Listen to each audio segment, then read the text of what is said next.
Buenas noches, hermanos. Damos gracias al Señor porque nos permite hoy, 24 de junio del 2024, continuar con el estudio de su palabra. Estamos estudiando el libro de Josué. Es un libro muy importante porque es un libro que nos enseña, nos muestra cómo fueron todos los acontecimientos después de pasar los 40 años y llegar a la tierra prometida. Estamos ahora en el capítulo 22, ¿no? Aquí comienza la tercera y última parte del libro de Josué, ¿no? Habla de las dos tribus de la Transjordania o las tribus del Oriente. Todos sabemos que dos tribus y media no lograron habitar en la tierra prometida, participaron, como se ha estudiado, en la toma de posesión en los capítulos anteriores con todas las tribus, pero al final ellos retornaron al lugar que ellos habían elegido, ¿no? Y nosotros sabemos que el cruzar el Jordán nos ilustra la muerte y la resurrección de Cristo, ¿no? El apóstol Pablo en la carta a los Romanos, en el capítulo 6 y el versículo 4 nos dice que por el bautismo fuimos sepultados con Cristo y morimos para ser resucitados y vivir una vida nueva, así como Cristo fue resucitado por poder del Padre. Ahora, cuando los israelitas pasaron el Jordán, llegaron a ser ciudadanos de la tierra prometida. De allí en adelante serían identificados para siempre con esa tierra. Ahora, en el momento que salieron de la tierra prometida, se constituyeron en judíos errantes. Esto es en relación a estas dos tribus que regresan. Entonces, como recordaremos, los hijos de Rubén, los hijos de Gad y la media tribu de Manasés, es decir, las dos tribus y media, no aceptaron su herencia en aquella tierra con las otras tribus. Se quedaron al otro lado del Jordán, es decir, al lado oriental, como hoy día se les conoce como la Transjordania. Podían tomar posesión de la tierra que quisieran tener en esa zona si solo enviaban sus ejércitos a la tierra prometida al otro lado del río Jordán para ayudar a conquistarlo, como fue estudiado en los capítulos que han sido precedidos. Y eso fue lo que hicieron. Cuando la guerra fue ganada, cuando se conquistó, se llegó a distribuir, ellos regresaron al lugar que inicialmente, cuando estaban por llegar y cruzar la tierra, habían escogido quedarse en esa zona de la Transjordania, ¿no? Entonces, este capítulo básicamente nos habla de los ejércitos de las tribus al este del Jordán, cómo retornan, ¿no? O sea, es decir, de esta tribu de Rubén, de Gad y la media tribu de Manasés. Entonces, en el versículo del 1 al 4 del capítulo 22 que vamos a empezar a estudiar, ¿no? Josué les agradece por el trabajo que ellos realizaron cuando estaban todos unidos en la conquista de la tierra de Canaán, ¿no? Dice el versículo 1, vamos a leer el 1 al 4. Entonces Josué dice, llamó a los rubenitas, a los gaditas y a la media tribu de Manasés y les dijo, vosotros habéis guardado todo lo que Moisés, siervo de Jehová, os mandó, y habéis obedecido a mi voz en todo lo que os he mandado. No habéis dejado a vuestros hermanos en este largo tiempo hasta el día de hoy, sino que os habéis cuidado de guardar los mandamientos de Jehová, vuestro Dios. Ahora pues que Jehová, vuestro Dios, ha dado reposo a vuestros hermanos, como lo había prometido, volved, regresad a vuestras tiendas, a la tierra de vuestras posesiones, que Moisés, siervo de Jehová, os dio al otro lado del Jordán. Entonces, desmenuzando esta porción, dice, vosotros habéis guardado todo lo que Moisés, siervo de Jehová, os mandó. En los 7 años que habían estado con Josué, ayudando a las tribus al oeste del Jordán a conquistar a sus enemigos, habían sido completamente obedientes y serviciales con Josué, ¿no? En otra porción, esta primera parte dice, no habéis dejado a vuestros hermanos en este largo tiempo. Habían salido y peleado a favor de sus hermanos, aunque ya tenían su propia herencia, tal como Dios les ordenó que hicieran. Entonces, otra porción de este primer grupo de 4 versículos dice, ahora pues volved, regresad a vuestras tiendas, a la tierra de vuestras posesiones. Ahora que la tierra fue conquistada y completamente distribuida entre las tribus, podían regresar a sus familias y tierras en el lado oriental del Jordán. Y los versículos 5 al 6 nos dice, ¿no? Dice, antes de que se vayan, Josué les da una exhortación y una bendición. Dice, solamente que con diligencia cuidéis de cumplir el mandamiento y la ley que Moisés, siervo de Jehová, os ordenó, que améis a Jehová vuestro Dios y andéis en todos sus caminos, que guardéis sus mandamientos y le sigáis a él y le sirváis de todo vuestro corazón y de toda vuestra alma. Bendiciéndolos, Josué los despidió y se fueron a sus tiendas, ¿no? Remarcamos, dice, solamente que con diligencia cuidéis de cumplir el mandamiento. Les dice que cuiden con diligencia de cumplir la palabra de Dios. Probablemente aquí en el sentido de escucharla diligentemente y conocerla. Otro consejo que es bien remarcado dice que améis a Jehová vuestro Dios. Les dice que amen al Señor. Este es un asunto del corazón, pero aún así puede ser ordenado. Otra porción que remarcamos dice, y andéis en todos sus caminos, que guardéis sus mandamientos. Les dice que obedezcan a Dios con todo lo que tienen, que guarden sus mandamientos y lo sigan a Él en un sentido personal y que lo sirvan con todo su corazón y alma. Entonces, no debemos perdernos el orden aquí. Primero, debemos tener cuidado de escuchar a Dios. Entonces, le damos nuestro amor. Luego viene un andar de obediencia. Mezclar este orden es desviarse hacia la herejía. Amar sin escuchar o el legalismo, obedecer antes que amar. Y finalmente, ¿no? En esta parte de estos versículos dice, y bendiciéndolos, Josué los despidió. Josué no los despediría sin una bendición.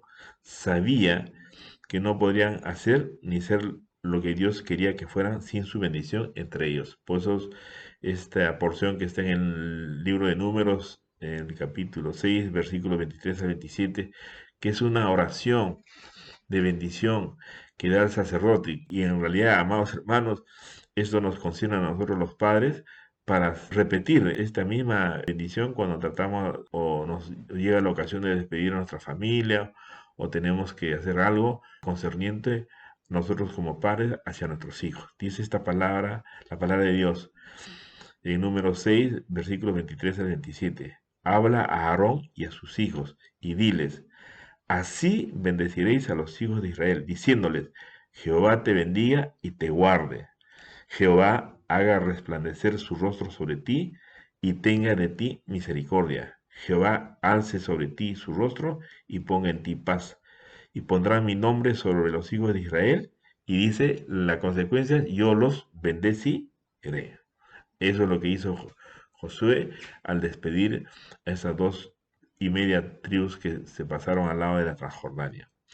Los versículos del 7 al 9, los ejércitos, las 2,5 tribus, parten, dice, con mucho botín, dice la palabra. También a la media tribu de Manasés había dado a Moisés posesión en Basán, mas a la otra mitad dio Josué heredad entre sus hermanos a este lado del Jordán, al occidente, y también a estos envió Josué a sus tiendas, después de haberlos bendecido, y les habló diciendo, volved a vuestras tiendas con grandes riquezas, con mucho ganado, con plata, con oro y bronce, y muchos vestidos. Compartid con vuestros hermanos el botín de vuestros enemigos. Así los hijos de Rubén y los hijos de Gad y la media tribu de Manasés se volvieron separándose de los hijos de Israel desde Silo, que está en la tierra de Canaán, para ir a la tierra de Galad, a la tierra de sus posesiones, de la cual se habían posesionado conforme al mandato de Jehová por conducto de Moisés. Remarcamos esta porción, volved a vuestras tiendas con grandes riquezas. Su obediencia a Dios y su fidelidad a sus hermanos ha sido recompensada. Dios les ha permitido obtener mucho botín que pueden llevarse a casa. Creemos que cuando obedecemos a Dios seremos bendecidos, ganadores, no perdedores. Quizás no siempre en el sentido material, obvio, pero sí en ganancias reales y maravillosas, como son las riquezas en gloria. Otra porción que se remarca de esta porción de versículos dice, así los hijos de Rubén y los hijos de Gad y la media tribu de Manasés se volvieron separándose de los hijos de Israel desde Silo. Podríamos imaginar que esta fue una partida un tanto emotiva de hermanos que habían conocido la cercanía de luchar lado a lado. Esos eran verdaderamente veteranos del ejército de Israel. La parte B de este capítulo remarca una connotación muy importante por un hecho que relata este versículo, ¿no? Dice, las tribus del este hacen un altar de grande apariencia. Y llegando a los límites del Jordán, que está en la tierra de Canaán, los hijos de Rubén y los hijos de Gad y la media tribu de Manasés edificaron allí un altar junto al Jordán, un altar de grande apariencia. Al parecer, edificaron este altar al lado occidental del Jordán. Era un altar de grande apariencia o de grandioso aspecto. Esto quiere decir que podía ser visto desde una gran distancia. Era una estructura imponente. Los estudiosos bíblicos buscaron las ruinas de este altar en la ribera oriental del río Jordán, pero finalmente un arqueólogo descubrió las ruinas en el lado occidental del río, donde se encuentra hoy en un lugar prominente con el aspecto de un gran altar. Edificaron este monumento para que les recordara algo, pero cuando los demás israelitas se enteraron de lo que habían hecho, se enfadaron, se disgustaron y se reunieron en Silo, ¿no? Y remarcamos esta porción del grupo de versículos que acabamos de leer. Y llegando a los límites del Jordán, antes de cruzar el Jordán, los soldados de las dos tribus y media construyeron un altar de grande apariencia cerca del río Jordán. Un altar de grande apariencia. Esto era significativo no solo por sus tamaños, sino por el significado de un altar. Un altar era un lugar de sacrificio y tanto los israelitas como los paganos tenían altares que usaban para el sacrificio. Los versículos del 11 al 12 de este capítulo habla, ¿no? Y los hijos de Israel oyeron decir que los hijos de Rubén y los hijos de Gad y la media tribu de Manasés habían edificado un altar frente a la tierra de Canaán en los límites del Jordán, del lado de los hijos de Israel. Cuando oyeron esto, los hijos de Israel, se juntó toda la congregación de los hijos de Israel en Silo para subir a pelear contra ellos, ¿no? Dice, remarcando que los hijos de Rubén y los hijos de Gad y la media tribu de Manasés habían edificado un altar. Cuando las noticias llegaron al resto de Israel, no hubo discusión, hubo una reacción simple. Se reunieron para hacer la guerra contra sus propios hermanos que construyeron este altar. Tengamos en cuenta que Josué no necesitaba reunirlos, se reunieron por una iniciativa propia, ¿no? O sea, como una reacción, porque ellos sabían que esto de construir el altar tenía una connotación muy importante, ¿no? Fue una reacción prácticamente en automático. Entonces se juntó toda la congregación de los hijos de Israel en Silo. ¿Por qué hacían esto? Porque temían que este altar fuera un signo del altar a los dioses paganos de la región. Entonces se reunieron, ¿para qué? Para subir a pelear contra ellos. Su disposición para pelear esta batalla demuestra un gran valor para confrontar en nombre de la verdad y la santidad de Dios. Este era un cuerpo sano, capaz de purgarse de venenos. Sus acciones posteriores muestran que no estaban contentos con tomar esta acción y tampoco harían precipitadamente, pero lo hicieron. Entonces creyeron los hijos de Israel que las dos tribus y media estaban edificando un altar sobre el cual ofrecer sacrificios. Creían que era un esfuerzo para dividir a la nación. Y los versículos de 3 al 15 nos dicen, antes de que se tomen estas medidas, Finés, el sumo sacerdote, y representantes de cada tribu al oeste del Jordán, confrontan personalmente a los líderes de las tribus al este del Jordán, y enviaron a los hijos de Israel, a los hijos de Rubén y a los hijos de Gad y a la media tribu de Manasés en tierra de Galad, a Finés, hijo del sacerdote Eleazar, y a 10 príncipes con él, un príncipe por cada casa paterna de todas las tribus de Israel, cada uno de los cuales era jefe de la casa de sus padres entre los millares de Israel, los cuales fueron a los hijos de Rubén y a los hijos de Gad y a la media tribu de Manasés en la tierra de Galad y les hablaron diciendo, ¿no? Y remarquemos, y enviaron los hijos de Israel a Finés, hijo del sacerdote, Eleazar. ¿No? Finés dirigía el grupo porque tenía la autoridad, era sumo sacerdote de toda la nación, incluía las 2 tribus y media del lado este del Jordán. No solo tenía la autoridad, también tenía el corazón de un pastor sabio, quería corregir a los que erraban, proteger a la nación y expulsar a los que podrían generar esta división, ¿no? Que realmente era muy peligrosa para la unidad. Y les hablaron. Israel reaccionó según el carácter de Dios. Su unión para la guerra demostró la santidad de Dios, pero su confrontación personal demostró el amor de Dios. Los versículos del 16 al 18, ¿no? Finés, como sumo sacerdote, presenta una acusación contra las tribus del este. Dice, toda la congregación de Jehová dice así, ¿qué transgresión es esta con que prevaricáis contra el Dios de Israel para apartaros hoy de seguir a Jehová, edificándoos altar para ser rebeldes contra Jehová? ¿No ha sido bastante la maldad de peor, de la que no estamos aún limpios hasta este día, por la cual vino la mortandad en la congregación de Jehová, para que vosotros os apartéis hoy de seguir a Jehová?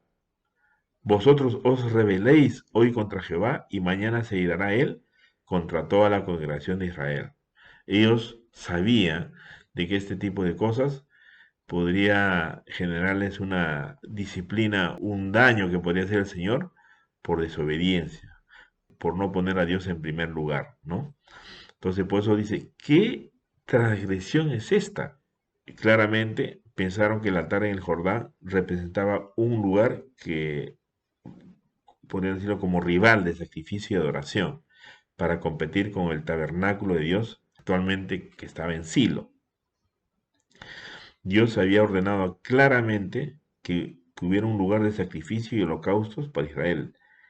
Les dirás también, cualquier varón de la casa de Israel o de los extranjeros que moran entre vosotros, que ofreciere holocausto o sacrificio y no lo trajera a la puerta del tabernáculo de reunión para hacerlo a Jehová, el tal varón será igualmente cortado de su pueblo. Eso está en la ley levíticas, en el capítulo 17, versículos 8 y 9, que acabamos de leer. Entendemos por esto que no podemos adorar a Dios de la manera que nos plazca o justificar una forma de adoración solo porque nos gusta. Primero y siempre nuestra adoración debe agradar a Dios. Debemos adorarlo en espíritu y en verdad, como dice en Juan 4:24. Y otra cosa, la adoración, los sacrificios se tenían que hacer a la manera que Dios había establecido, no de la manera que a alguien se le ocurre, ¿no? Con su mejor criterio, con su mejor sentido común, no. Eso prácticamente era abominable, no podía aceptarse, ¿no? Y acá se remarca, no ha sido bastante la maldad de peor, o sea, recordándolos qué fue lo que pasó, les recuerda a las tribus del este que Israel ha sido castigado antes por rebelión contra Dios, usando la rebelión de peor como ejemplo. En peor, los hombres de Israel tuvieron relaciones sexuales con mujeres moabitas y se entregaron a la adoración de los dioses moabitas. En juicio, Dios envió una plaga que mató a 24.000 personas. Este incidente sería especialmente significativo para Finés porque él fue quien detuvo la plaga al tomar una posición dramática a favor de la justicia en una ocasión de pecado grave. Y les remarca, se irá él contra toda la congregación. Finés también sabía que el pecado de estas tribus se reflejaría en toda la nación. Sabía que nadie realmente peca por sí solo, ¿no? El versículo 19 no dice, si os parece que la tierra de vuestra posesión es inmunda, pasaos a la tierra de la posesión de Jehová, en la cual está el tabernáculo de Jehová, y tomad posesión entre nosotros. Pero no os rebeléis contra Jehová, ni os rebeléis contra nosotros, edificándoos altar, además del altar de Jehová, nuestro Dios. Se remarca, tomad posesión entre nosotros. Para Finés, cualquier cosa era mejor que ver a esas tribus alejarse en rebelión contra Dios. Si había alguna cosa inmunda en su tierra, los invitaba a vivir con las tribus del lado oeste del Jordán. O sea, les remarca que esto era una cosa muy peligrosa que significa como una rebelión. No os rebeléis contra Jehová, ni os rebeléis contra nosotros, edificándoos altar. Esta fue una invitación hecha a un gran costo. Habría significado un área de tierra mucho más pequeña para las tribus del oeste, pero no importaba porque estaban dispuestos a sacrificarse para ver a sus hermanos libres de este pecado. Muchos de nosotros carecemos de esta disposición. Le decimos a la gente que deje de pecar, pero no estamos dispuestos a ayudarlos si nos cuesta algo. Que esto a nosotros en estos tiempos actuales, también hermanos, nos enseña, ¿no? Porque no solamente es que estemos estudiando, sino acá claramente es como vemos los hermanos maduros en la fe que puedan exhortar con autoridad para que cuando encuentra un hermano que está en pecado, está en rebelión, dice que con mansedumbre, con sabiduría, como dice el proverbio, con misericordia y verdad se corrige el pecado. Acá podemos ver este tipo de reacción de Finés para poder aplacar la ira de Dios, porque era evidente que la ira de Dios se manifiesta cuando se presenta ese tipo de situaciones, ¿no?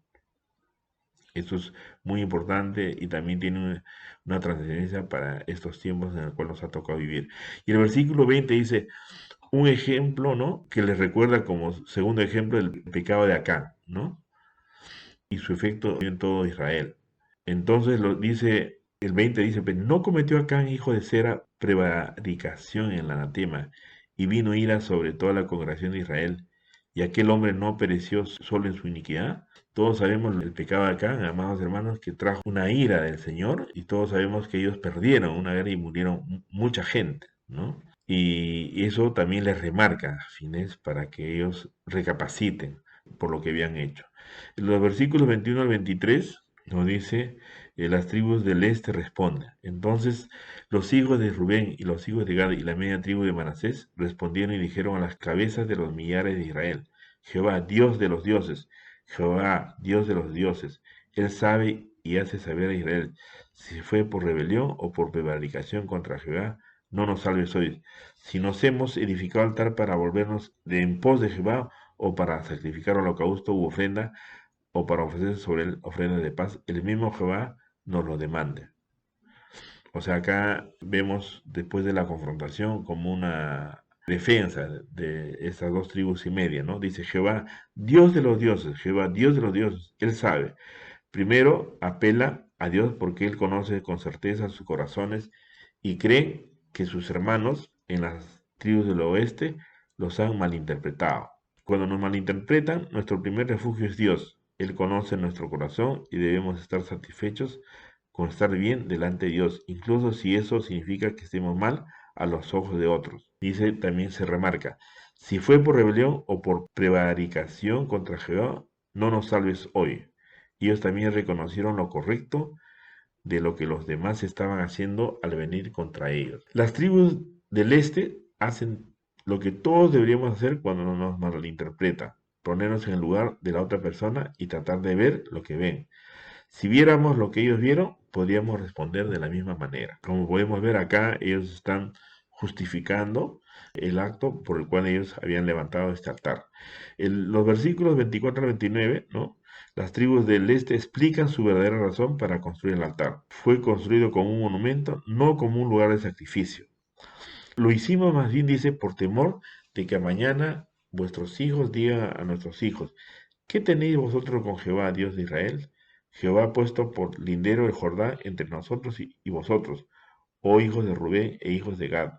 No tenéis vosotros parte en Jehová, y así vuestros hijos harían que nuestros hijos dejasen de temer a Jehová. Por esto dijimos, edifiquemos ahora un altar, no para holocausto ni para sacrificio, sino para que sea un testimonio entre nosotros y vosotros, y entre los que vendrán después de nosotros, de que podemos hacer el servicio de Jehová delante de él con nuestros holocaustos, con nuestros sacrificios y con nuestras ofrendas de paz. Y no digan mañana vuestros hijos a los nuestros, vosotros no tenéis parte en Jehová.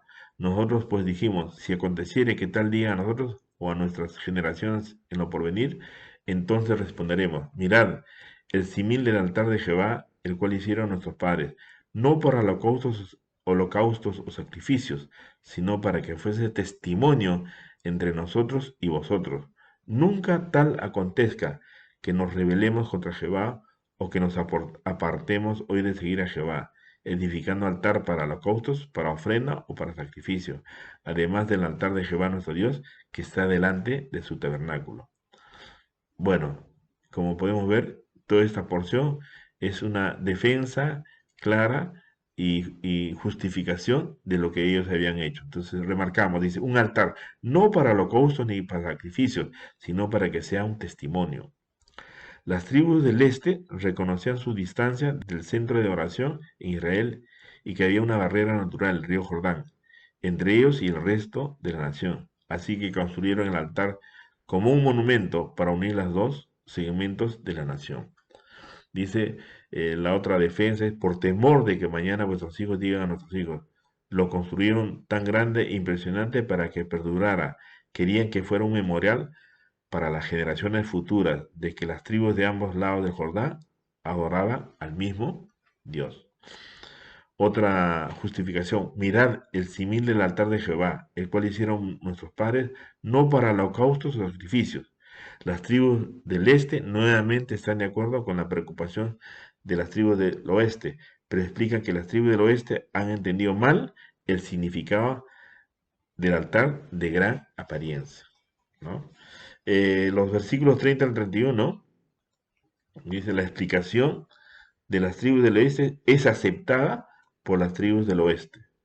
Oyendo Finés el sacerdote y los príncipes de la congregación y los jefes de los millares de Israel que con él estaban, las palabras que hablaron los hijos de Rubén y los hijos de Gad y los hijos de Manasés, les pareció bien todo ello. Y dijo Finés, hijo del sacerdote Eleazar, a los hijos de Rubén, a los hijos de Gad y a los hijos de Manasés, hoy hemos entendido que Jehová está entre nosotros, pues que no habéis intentado esta traición contra Jehová, ahora habéis librado a los hijos de Israel de la mano de Jehová, ¿no? Remarcamos acá nuevamente, oyendo a Finés al sacerdote, los jefes de los millares, les pareció bien todo ello. Obviamente Finés está complacido con esta explicación, sin embargo, merece crédito por estar dispuesto a creer a sus hermanos. Finés se pone ahora en el lugar de las tribus del este, por lo que la explicación tiene sentido. Otra porción que es remarcada. Hoy hemos entendido que Jehová está entre nosotros, pues que no habéis intentado esa traición contra Jehová. Finés pudo ver que Jehová está entre nosotros, porque se había restaurado la unidad entre el pueblo de Israel. Esto cumplió el pasaje del Salmo 133.1 que dice, mirad cuán bello y cuán delicioso es habitar los hermanos juntos en armonía. Acá podemos ver que los hijos de Israel se dieron cuenta de que habían sido precipitados en acusar a las dos tribus y media. Y esto nos recuerda que algunos cristianos hoy día a veces actuamos de esa manera. Hablamos y hacemos las cosas que no deberíamos hablar y hacer. Y somos sinceros al pensar que estamos defendiendo la palabra de Dios, cuando en realidad no la estamos defendiendo. Los hijos de Israel simplemente cometieron un error al entrar en acción contra sus hermanos con la idea de comenzar una guerra, o sea, una decisión precipitada. Y termina este capítulo, ¿no? Dándolo como que el asunto está resuelto, ¿no? Y Finés, vamos a leer 32 al 34, dice, y Finés dijo, hijo del sacerdote Eleazar, y los príncipes dejaron a los hijos de Rubén y a los hijos de Gad, y regresaron de la tierra de Galad a la tierra de Canaán a los hijos de Israel, a los cuales dieron la respuesta, y el asunto pareció bien a los hijos de Israel, y bendijeron a Dios los hijos de Israel, y no hablaron más de subir contra ellos en guerra para destruir la tierra en que habitaban los hijos de Rubén y los hijos de Gad, y los hijos de Rubén y los hijos de Gad pusieron por nombre al altar Ed, porque testimonio es entre nosotros que Jehová es Dios, ¿no? Y bueno, remarcamos por último que dice, y el asunto pareció bien a los hijos de Israel, y bendijeron a Dios los hijos de Israel. Todos se alegran y todos disfrutan de la bendición de tener paz entre el pueblo de Dios. Y los hijos de Rubén y los hijos de Gad pusieron por nombre al altar Ed. El altar recibe el nombre de Ed porque era un testimonio de las tribus, tanto del este como del oeste, de que Jehová es Dios. Entonces, siempre debemos responder a los malentendidos de la misma manera, con los mismos principios. Responder siempre con preocupación por la santidad de Dios. Responder con valentía para confrontar con amor. Responder con un intento de reconciliación antes de pelear. Determinar estar dispuestos a sacrificarnos para ayudarlos. No confrontar a menos que estemos dispuestos a ayudar. Determinar ver la situación de la perspectiva de la otra persona. Determinar creer lo mejor de los demás. A primera vista, la edificación de ese altar parecía una cosa buena y muchos comentaristas han puesto su sello de aprobación sobre ella, pero una explicación superficial sobre los motivos para edificar ese altar no sería satisfactoria. En el tabernáculo estaba el altar de bronce para los sacrificios y no debía haber ningún otro, ¿no? En Deuteronomio 12, el versículo 22 dice, y ofrecerás tus holocaustos, la carne y la sangre sobre el altar del Señor tu Dios, y la sangre de tus sacrificios será derramada sobre el altar del Señor tu Dios, y podrás comer la carne. En Éxodo 34, ¿no? Dice, derribaréis sus altares y quebraréis sus estatuas y cortaréis sus imágenes de acera. Debía haber una sola excepción en Deuteronomio en el 27, versículos 4 al 8, donde a Israel se le mandó tomar 12 piedras del río Jordán y disponerlas como un testimonio memorial. Las 2 tribus y media nunca pasaron el Jordán y el río realmente las separó de sus hermanos. Este altar reconocía esta división, constituía la prueba evidente del hecho de que estaban divididos, abrió paso para la división más tarde. En aquel momento se trata de una división entre el oriente y el occidente. Aquí estaban 9 tribus y media frente a 2 tribus y media, pero más tarde habría una división que todos lo sabemos entre el norte y el sur, con 10 tribus en el norte contra 2 tribus en el sur. En el altar de bronce en el tabernáculo simbolizaba la obra redentora de Cristo. Fue un lugar de unidad. Y hermanos, en nuestro tiempo a nosotros nos resulta posible reunirnos con cualquier persona que exalte a Jesucristo. En el Evangelio, según San Juan, en el capítulo 17, versículos 20 y 21, dice, el Señor Jesús oró. ¿Cuál fue su oración? Pero no ruego solamente por estos, sino también por los que han de creer en mí, por la palabra de Dios, para que todos sean uno como tú, Padre en mí y yo en ti, que también ellos sean uno en nosotros, para que el mundo crea que tú me enviaste. Estos versículos hablan de una unidad orgánica de aquellos que están unidos a Cristo. El altar del Antiguo Testamento nos hablaba de la muerte de Cristo como un sacrificio, ¿no? Es importante remarcar esa parte, ¿no?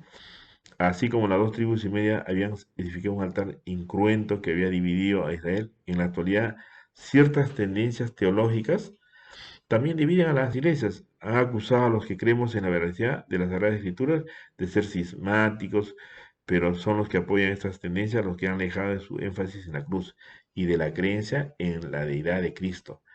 Figurativamente, hablando, a los que sostienen tales tendencias no les agrada, como a los hombres de nuestro relato, un altar para sacrificios. Es como si ellos adoraran ante un altar donde no se ha ofrecido ningún sacrificio o que no recuerda ningún sacrificio.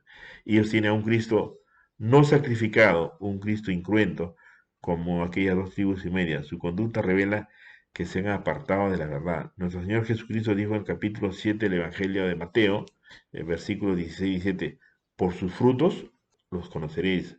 ¿Acaso se recogen uvas de los espinos o higos de los abrojos?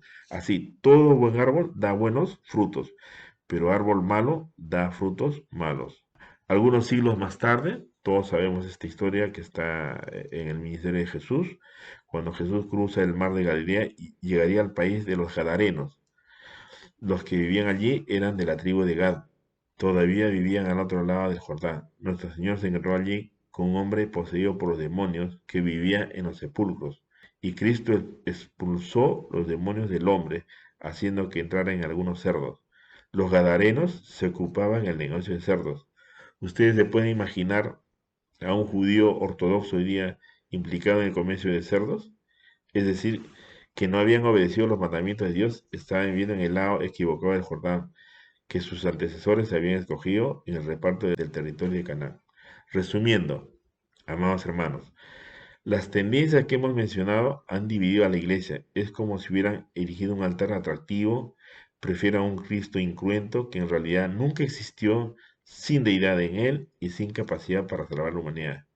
Hermanos, permítanos preguntar en un sentido espiritual. ¿Ha pasado usted el Jordán? ¿Ha entrado usted en el reposo de la redención que Cristo le ofrece? Si no lo ha hecho, ahora es el momento preciso de dar este paso. Así que, amados hermanos, termino con esta reflexión porque es una gran verdad. A veces los ojos, ¿no?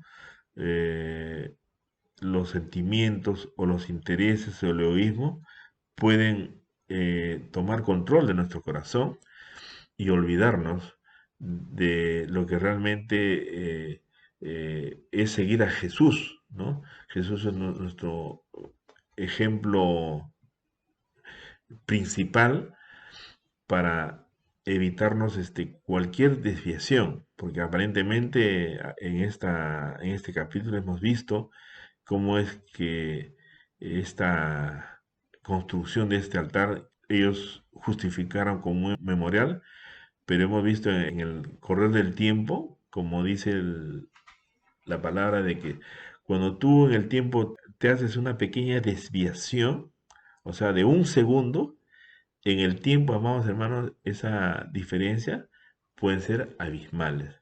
Así que este capítulo nos da una lección preciosa de que no hay ninguna justificación que prevalece cuando vamos a desviarnos del punto central de ser cristocéntricos, de mirar siempre por sobre todas las cosas la cruz, que es el que prácticamente, como dice el Señor, que este es un caminar que tiene que ser sostenido con esa mirada. ¿Por qué? Porque en la cruz está la redención que hemos tenido nosotros, que nosotros no valíamos nada. Estábamos muertos en nuestros delitos y pecados, pero cuando recordamos a la cruz, miramos la cruz, recordamos que ahí, amados hermanos, hemos nacido de nuevo y tenemos una nueva vida, que es en Jesús.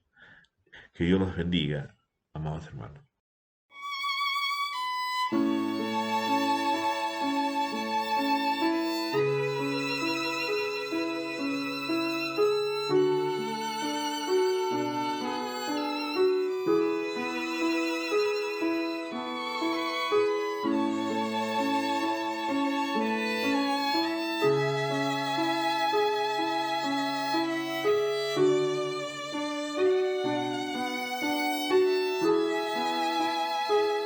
Escudriñemos nuestros caminos y volvamos a Jehová. Levantemos nuestras manos al Señor.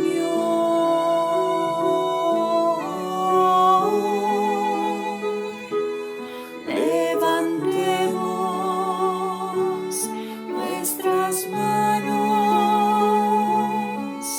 a Dios en los cielos y volvamos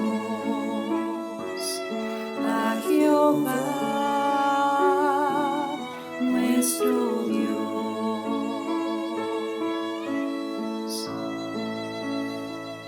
Por la bondad